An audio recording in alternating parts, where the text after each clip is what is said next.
প্রতিটি মানুষ, বিবেক সম্পন্ন মানুষের মনে তিনটি প্রশ্ন জাগে।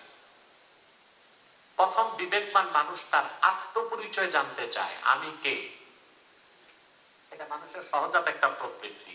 আমার পরিচয় কি, আমার আইডেন্টিফিকেশন কি, আমার পরিচয় কি, আমি কে। সুবহানাল্লাহ। আরে যে মানুষ তাকেই চিনল না, সে তার স্রষ্টাকে চিনবে কেমন করে পারবে?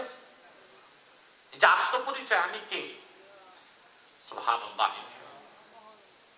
আপনি যদি দর্শন খুঁজেন, বিজ্ঞান খুঁজেন, ওরা আপনাকে আজে বাজে জবাব দিবে। দর্শন বিজ্ঞান ওরা আপনাদের কেউ বলবে যে বানরের বংশধর তুমি,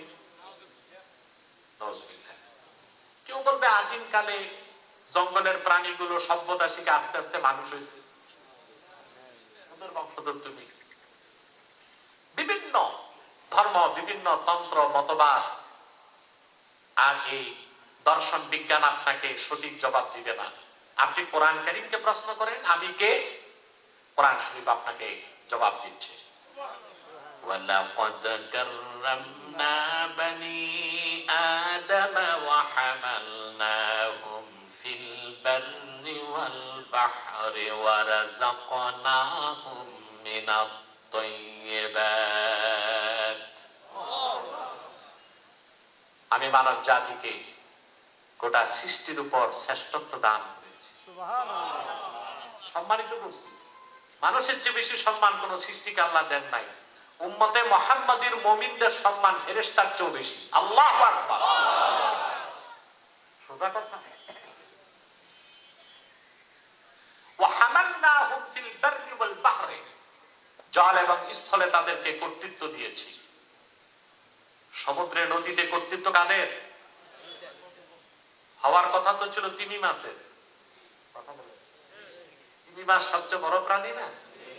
একটা বড় মাপের নীল তিমি, তার লেজের মধ্যে যদি 7টা হাতি রাখেন, কয়টা? টের পাবে না।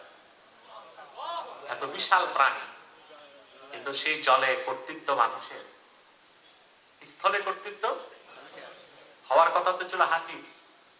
কথা বলেন, বড় প্রাণী কোনটা? হাতির কর্তৃত্ব নাই, বরং হাতির পিঠে মানুষ বসে যেমনি খুশি অমনি ওরে চালায়। সুবহানাল্লাহ। ওয়া রাযাকনাহুম মিনাত তাইয়্যিবাত, আর তাদেরকে আমি সর্বোত্তম খাদ্যগুলোকে রিজিক হিসেবে দান করেছি। গরু, ছাগল, ভেড়া, বকরি ওরা ঘাস খায়, কচুরি পানা খায়, ঠিক না? লতা পাতা খায়। আর সবচেয়ে খুপৃষ্টের দামি জিনিসগুলো আল্লাহ আমাদের রিজিক বাড়ায় দিয়েছে। তাহলে আমরা জবাব দিলাম, আমি কে? আমি হচ্ছে আল্লাহর সিলেক্টেড সৃষ্টি, নির্বাচিত সৃষ্টি। এখানে আমাদের সাথে নাস্তিকদের জীবন দর্শনে পার্থক্য। কথিত নাস্তিক যারা, বিজ্ঞান পূজারী, প্রগতিশীল, ওরা বলতে চায় মানুষ হচ্ছে ন্যাচারাল সিলেকশন, প্রাকৃতিক নির্বাচন। নাউজুবিল্লাহ। ওরা একটা গল্প বানাইছে যেটাকে ডারউইনিজম বলে, ডারউইনের মতবাদ, বানর তত্ত্ব। আলহামদুলিল্লাহ 6টা বছর সংগ্রাম করেছি আমি বিবর্তনবাদের বিরুদ্ধে। বর্তমান সরকার সিদ্ধান্ত নিয়েছে ওই সব কিছু বাদ দিবে, 12 সালের শিক্ষানীতিটাকে তারা বাস্তবায়ন করবে। আলহামদুলিল্লাহ।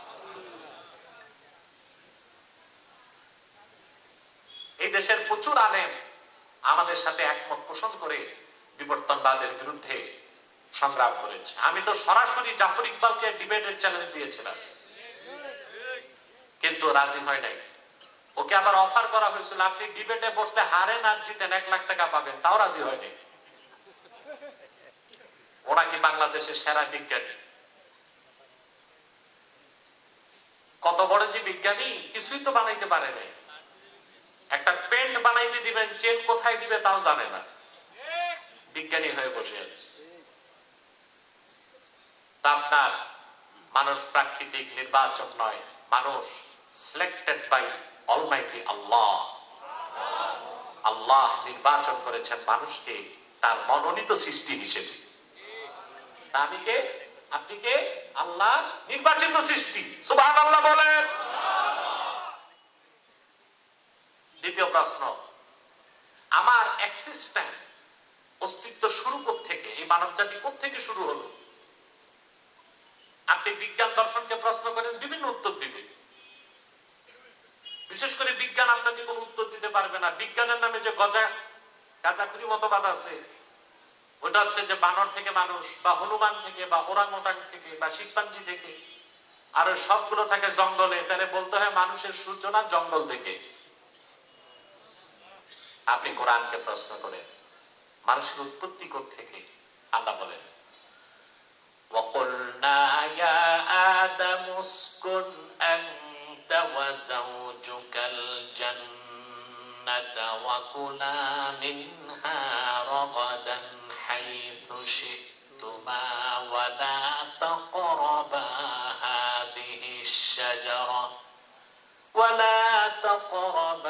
هَذِهِ الشَّجَرَةَ فَتَكُونَا مِنَ الظَّالِمِينَ।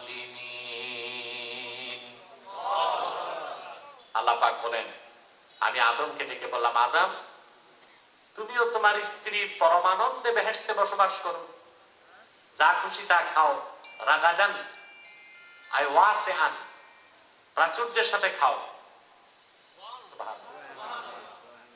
ওয়ালা তাকরাবা হাযিহি শাজারা, আর এই একটা বৃক্ষের কাছেও যেও না।